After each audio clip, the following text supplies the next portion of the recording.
नमस्कार। मैं H.K. अग्निहोत्री आज आप लोगों के लिए पाठ 3 सवैये शीर्षक पाठ 3 कविता का नाम क्या है? सवैये। इस सवैये पाठ के जो रचयिता हैं वो रसखान जी हैं। एक्चुअल में मुसलमान होने के बावजूद भी आप भगवान श्री कृष्ण के अनन्य भक्त रहे। आपको भगवान श्री कृष्ण के प्रति आपकी जो अनन्य भक्ति है वह इस पद से प्रकट हो जाती है कि वह कृष्ण की जो ब्रज भूमि है उस ब्रज भूमि के प्रति उनकी जो अनन्य भक्ति है, अनन्य भाव है, वह प्रस्तुत पद में प्रकट हुआ। इस पद को 4 पंक्तियां, पद की 4 पंक्तियां, ये पद कौन सा है? सवैया छंद। ये छंद कौन सा है? सवैया। इसको हम पहले पढ़ेंगे, फिर इसके जो कठिन शब्द हैं उनके हम पर्याय देखेंगे, उनकी शब्दार्थ, कठिन शब्दों के शब्दार्थ को देखेंगे, फिर व्याख्या देखेंगे, समय विषय। ध्यान दें। मानुष हो तो वही रस खानी, बसों ब्रज गोकुल गाँव के द्वार।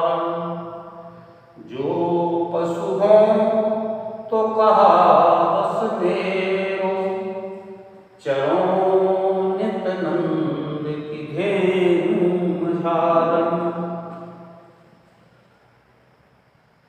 पाहन हो तो वही गिरि को,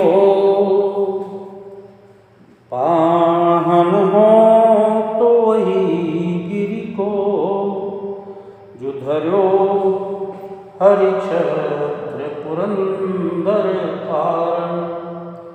जो खग हो तो बसेरो करूं, जो खग हो तो बसेरो करूं। मेरी कालिंदी फूल कदम की डारन। प्यारे बच्चों, देखें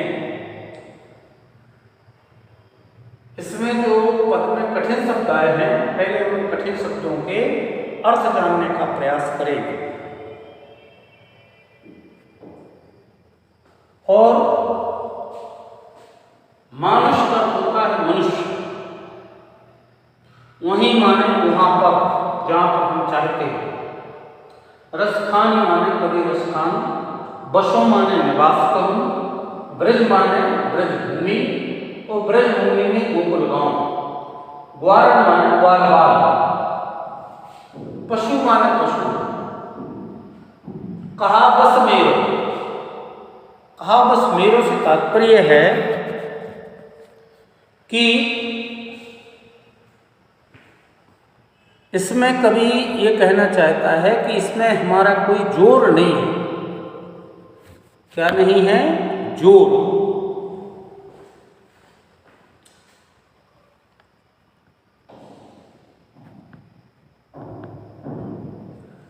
जोर नहीं है, हमारा बस नहीं है। चरो माने चलना, नित माने प्रतिदिन या रोजाना, नंद माने नंद बाबा, धैनु माने गाय, मझारन माने मध्य में, बीच में। पाहन माने पत्थर, गिरि माने पर्वत। कौन सा पर्वत? गोवर्धन। कियो हरि छत्र पुरंदर का। हरि माने कृष्ण, छत्र माने छाता, पुरंदर माने इंद्र, धारण माने धारण करना। जो खग, खग माने पक्षी, वशेरो माने निवास करना, मिली माने मिलकर, कालिंदी माने यमुना, कूल माने किनारा, और कदम माने कदम का पेड़ की डारण, डारण माने।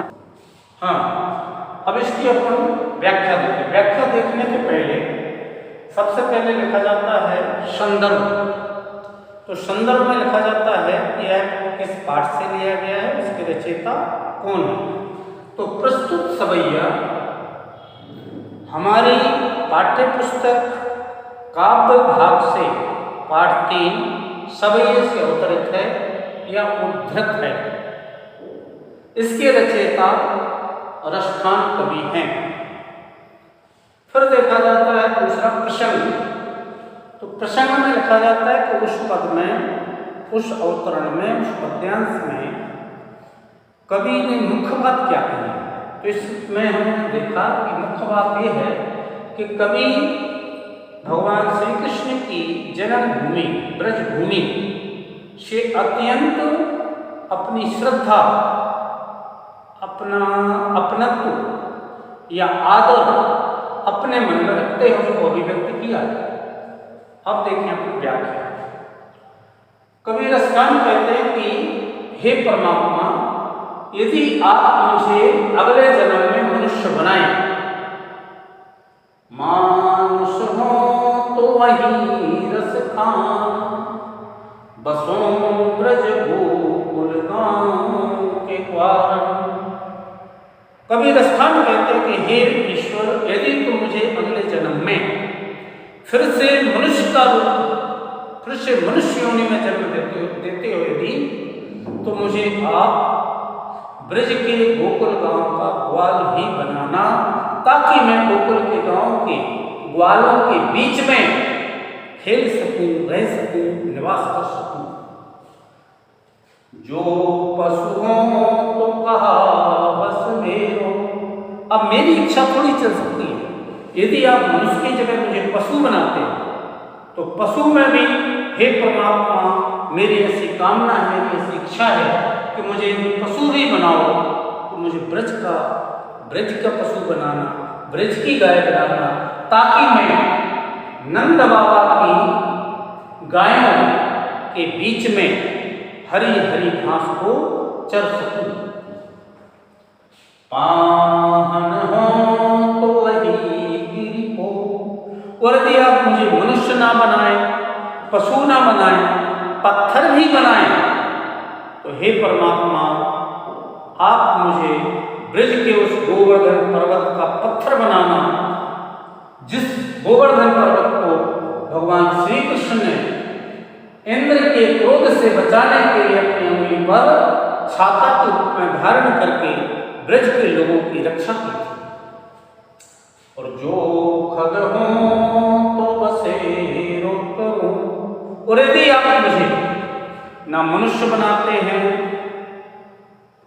ना पशु बनाते हैं, ना पत्थर बनाते हैं, और यदि आप मुझे पक्षी बनाते हैं, खग माने पक्षी, जो खग हो तो बसेरो करूं। यदि आप मुझे पक्षी बनाते हैं, तो मैं पक्षी के रूप में भी ब्रज में ही वास करूं। और वो भी कहाँ? मेरी कालिंदी फूल कदम्ब की डार, यमुना के किनारे। कालिंदी माने यमुना, और फूल माने किनारे। यमुना के किनारे खड़े हुए कदम्ब के वृक्ष की डालियों पर मैं निवास करूं, ऐसी मेरी भावना है। क्लियर? किसी को कोई शक नहीं। तो इसके बाद होता है विशेष, जिसको हम काव्य सौंदर्य भी कहते हैं, शिल्प काव्य भी कहते हैं, काव्य शिल्प भी कहते हैं, और विशेष भी कहते हैं। तो विशेष में हमने आपको इसके पहले भी कई बार बताया है कि उस पद की खास खास बातें लिखी जाती हैं। जैसे नंबर 1, यह भाषा कौन सी है? ब्रज। वो ब्रज कैसी भाषा है?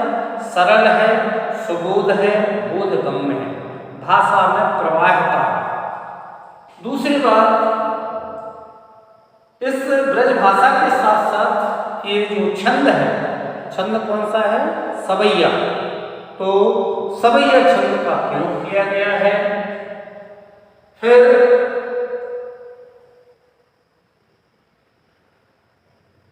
कालिंदी फूल कदम्ब, कालिंदी फूल कदम्ब में हमने देखा कि कावड़ की आवृत्ति बार बार है, तो यहाँ अनुप्रास लिखा है। इसमें शांत रस है, शांत रस का सौंदर्य है, शांत रस का परिपाक हुआ है। और प्रस्तुत पद में कवि रसखान ने ब्रजभूमि के प्रति अपने अनन्य भाव को प्रकट किया है, ये इसके अंदर विशेष हो गया। इस व्याख्या में किसी भी बच्चे को किसी भी तरह का कोई डाउट हो, कोई शक हो, तो आप मुझे व्हाट्सएप पर ही लिख के भेज देना, आपको आंसर कर देंगे। सभी के लिए जय हिंद।